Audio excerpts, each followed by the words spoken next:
blow my mind when we do things and then all of a sudden something happens where it's like, wow, life, you've really showed me my path. It's powerful, you guys. I don't know how to explain it.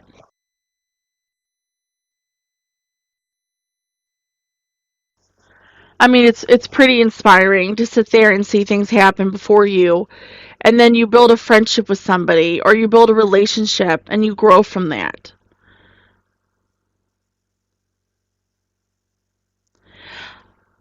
I was told once that my depression would go away if I lost weight. It didn't.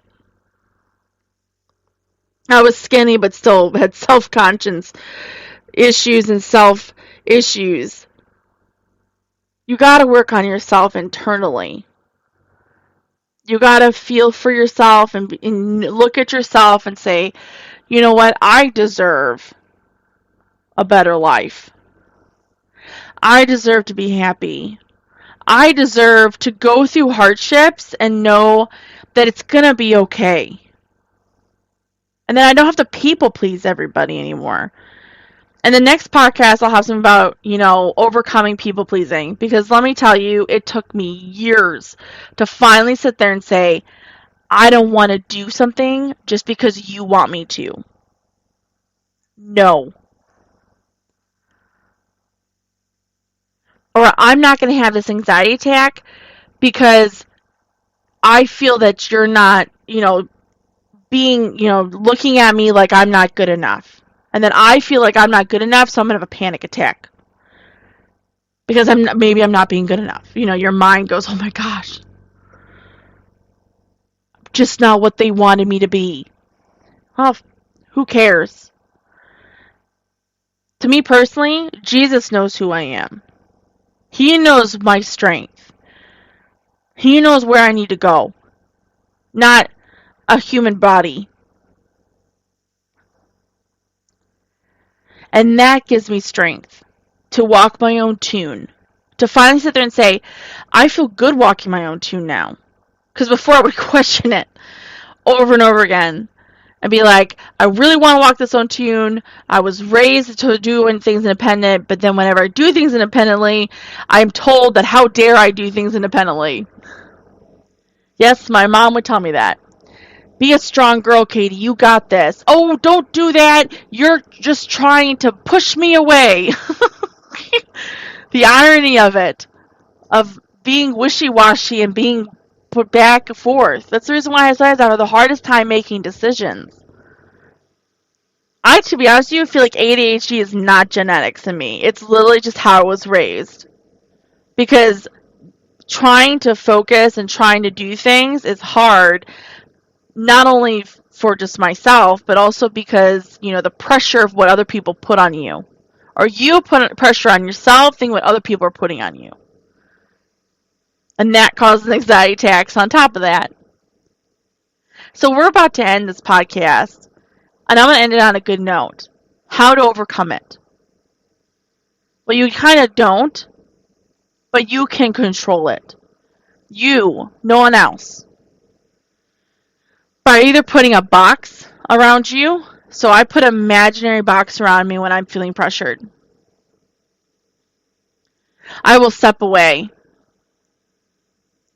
and take 5 to 20 minutes, either out in nature, next to water, in prayer,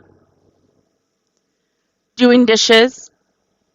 Even though dishes can stress, if dishes stresses me out, then because if something's not coming off the plate or something, then I'm putting that down and I'm going outside. Color, draw. My son draws. When he has anxiety, when I see it, we step back and he draws in his notebook.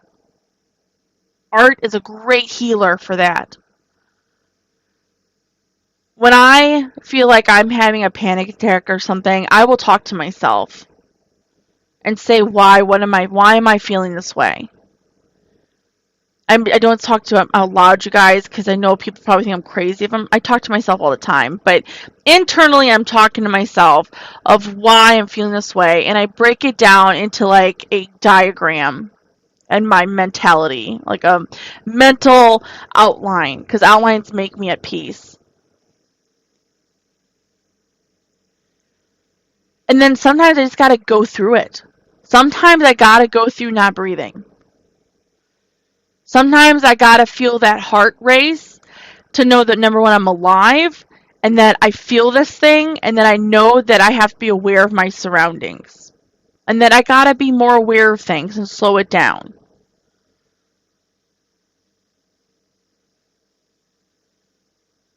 It's not an easy dialogue to have, but it's worth it with yourself.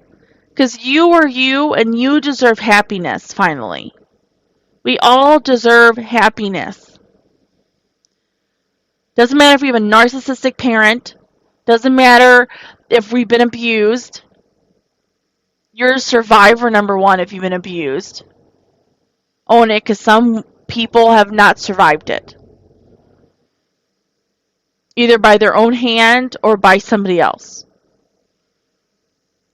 So we're lucky enough just to be standing here and living. After that, be a survivor and help other people. And if you can't even do that just yet, show them your help yourself. Help yourself is what I'm saying. By helping yourself, you're showing them what you can do. My mom always told me, and mind you, like I said earlier, I love my mom. She has told me that you got to take care of yourself first before you help other people. Now, you can still find a medium there. I'm a giver. I will always put people above myself. I can't help it. There's some times where I'm just like, oh my gosh, I need to stop doing that. But the thing is, I'm not. It's just who I am. And I got to own it. But I got to realize when I'm doing it, when it's time for me to step back and say, I got to step back some. I got to take care of myself.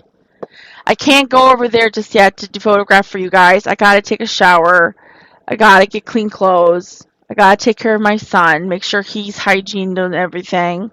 I got to make sure we take care of Seymour. I got to take care of my family first, my core. Because if I can't take care of my core, I can't take care of all you guys. And I want to be able to feed you and have, either time with you, have time on the phones.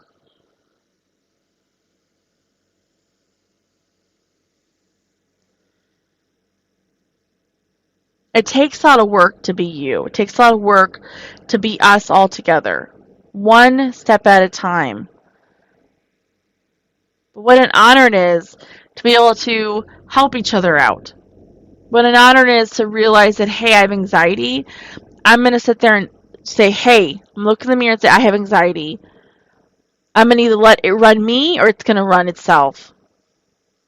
Or I can run it, is what I'm saying. It can either run me or I can run it. There's times you can't control it. But at least you're aware when it happens. Just like when a PTSD episode comes on, I have my imaginary spray bottle that I spray everywhere. And then after a while, I'm laughing because it looked like a retard. But then I forgot that back memory that has haunted me for life. I call it getting stuck, where I literally get stuck in my past. It happens a lot. It happens more than you guys all know. I just don't talk about it. Or you don't see it. Sometimes I'll politely excuse myself to the bathroom to get out. Anxiety happens to all of us. It is always scary to go into places that are unknown or people that you don't realize. But to be honest with you, majority of the time, you're not going to regret getting out of your comfort zone. You're not going to regret shaking a hand with somebody that you just normally would not shake a hand with. I guarantee you're going to learn something from them. So have a great night, you guys. Thanks for being part of my podcast. You have a blessed night. Take care. Bye.